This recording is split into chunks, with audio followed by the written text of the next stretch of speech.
दोस्तों आज मैं आपको बताने वाला हूं कि एक आम आदमी क्यों खुद का मकान 10 से 15 साल कमाने के बाद भी नहीं बना सकता। एक सिंपल कैलकुलेशन में आपको बताने जा रहा हूं जो एक आम आदमी, एक आम नागरिक कमाता है आज के समय में। तो मान लो कि एक आम आदमी है,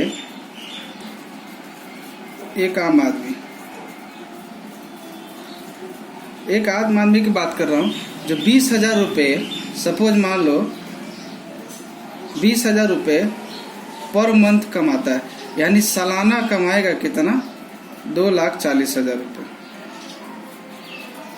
2,40,000 रुपये पर ईयर कमाता है। सपोज मान लो उसकी फैमिली में कितने मेंबर है? 3 मेंबर है। सपोज मान लो उसकी फैमिली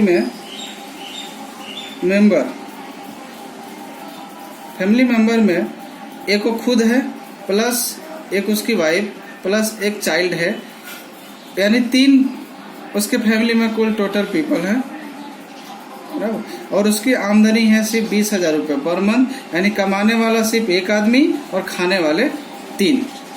सपोज एक चाइल्ड है, उसका एक बच्चा है, चाइल्ड है, तो सपोज मान लो कि मंथली वो 15,000 रुपये, कितना भी कम खर्च करेगा तो 15,000 रुपये पर मंथ का तो खर्चा ही कर देगा।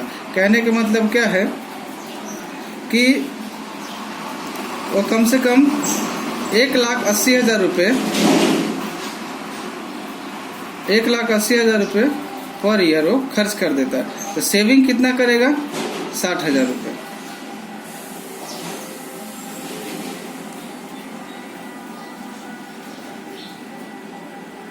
60,000 रुपये पर ईयर वो बचा लेगा, यानी 5,000 रुपये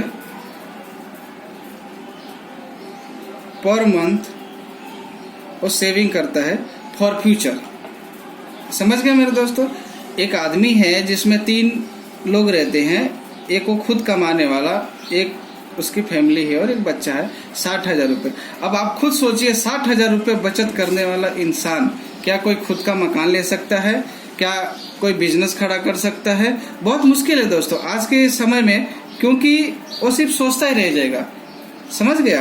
तो यही कारण है। दूसरी चीज क्या है? उसका एक चाइल्ड है, बच्चा है, चाइल्ड है, मान लो उसकी एज कितनी है? 3 साल, 4 साल या 5 साल उसकी एज है अभी।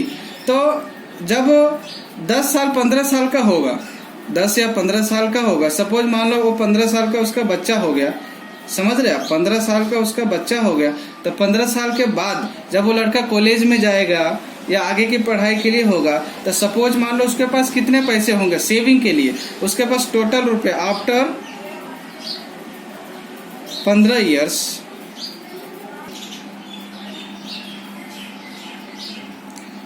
आफ्टर 15 साल, यानी 15 साल के बाद, मान लो 5 साल का उसका लड़का है, 15 साल के बाद उसकी एज 20 साल हो जाएगी, तो 20 साल में वो इंसान कितना बचा लेगा? 60,000 रुपये पर ईयर सेविंग करता है, तो 60,000 गुणे 15 साल, 9 लाख रुपए, 9 लाख रुपए वो बचा लेगा। तो आप सोचिए आज की जो महंगाई रेट है, इन्फ्लेशन रेट आज की जो है 7.66 है। ये है 2019 का, बराबर। 2020 का भी लगभग इतना ही है। 2018 का जो आप देखने जाओगे इन्फ्लेशन रेट, तो ये आपका 4.86 था। अगर 2017 का आप देखें तो 2.76 था। कहने का मतलब आप देख सकते हो दोस्तों, मेरे हिसाब से डबल एवरी ईयर हो रहा है इन्फ्लेशन रेट। तो आप सोच लो 15 साल के बाद महंगाई दर कितनी हो जाएगी, तो क्या ये 9 लाख रुपए उस बच्चे के लिए पर्याप्त है? ये तो मैं एक सिंपल बात कर रहा हूँ। जब वो आदमी स्वस्थ है, हेल्दी है, उसके फैमिली में ज्यादा कोई बीमार नहीं पड़ रहा है, तब की बात है। अगर मान लो कि वो ज्यादा बीमार पड़ गया, कभी अचानक से वो पैसे की जरूरत पड़ गई, तो क्या ये 60,000 रुपये उसको हेल्प करेगा मेरे दोस्तों? नहीं करेगा। अब सपोज मान लो वो ये 60,000 रुपये कहाँ रख रहा है? बैंक में। कहाँ रख रहा है वो? बैंक में। क्यों? क्योंकि उसकी सोच है, क्योंकि ज्यादा वो इन्वेस्ट नहीं कर सकता कहीं पे, क्योंकि डरता है, वो सोचता नहीं, उसको समझ नहीं है उतनी। आम आदमी आजकल इसीलिए पीछे है, क्योंकि वो सोच नहीं सकता। सोचता है पर उसको पैसे की दिक्कत आ जाती है, इकट्ठा पैसा उसके पास होता नहीं, तो बैंक में पैसा कहाँ रखता है? बैंक में दोस्तों। मान लो 60,000 रुपये एवरी ईयर का जमा करता है, तो 15 साल के अंदर सिर्फ 9 लाख रुपए जमा कर पाएगा। बैंक में कितना जमा कर पाएगा मेरे दोस्तों? 9 लाख रुपए, वो भी कितने सालों के अंदर? 15 ईयर्स के अंदर, वो भी मुश्किल से। तो आपका 15 साल के बाद भी ये रुपया कितना रहेगा? 9 लाख रुपया ही रहेगा मेरे दोस्तों। क्योंकि आज बैंक का जो रेट है, बैंक का जो इंटरेस्ट रेट है वो 4.26 से ज्यादा नहीं है, ऊपर से एक कम ही हो रहा है। ये क्या हो रहा है? रेट जो होता है कम हो रहा है, लेकिन इन्फ्लेशन रेट आपका दिन पर दिन बढ़ रहा है मेरे दोस्तों। तो आप खुद सोचिए कि जब इन्फ्लेशन रेट बढ़ रहा है, हमारा जो सेविंग है इतना ही है, तो फिर हम क्या ऐसा काम करें जिससे कि 9 लाख रुपए से हो करके हम ज्यादा से ज्यादा इस 9 लाख को हम कन्वर्ट कर पाए, 9 लाख को 30 से लेकर के 40 लाख रुपए तक हम कन्वर्ट कर पाए। तो आप मेरे दोस्तों समझ गए होंगे कि ये तो मैंने एक बात किया नॉर्मल, कि जैसे 5,000 रुपये पर मंथ का सेविंग कर रहा है, तो हो सकता है वो आदमी 5,000 रुपये से भी सेविंग ना कर पाए, 1,000 2,000 भी सेविंग कर पाता है मुश्किल। 30 से 40 लाख रुपए आप कैसे कन्वर्ट करेंगे इस 9 लाख रुपए को सिर्फ 5,000 रुपये सेविंग करके? ये तो बात मैं कर रहा था, सिर्फ 5,000 रुपये अगर बचत करता है तो बाय चांस यदि उसके घर में कोई बीमार पड़ा या वो खुद बीमार पड़ गया, तो आप इतना ज्यादा पैसा कहाँ से लाएंगे मेरे दोस्तों?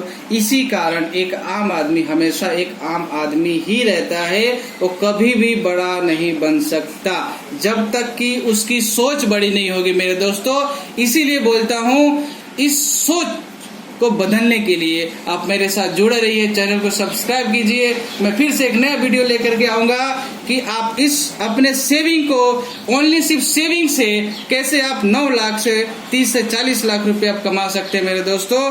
वो एक प्लान है, वो प्लान को मैं लेकर के नेक्स्ट वीडियो में आऊंगा। आप जरूर देखते रहिए, सब्सक्राइब कीजिए और जितना हो सके उतना शेयर कीजिए मेरे दोस्तों। इसीलिए मैं कहता हूँ, always think big, do big, then you can be a rich man. So please do subscribe. Thank you. धन्यवाद।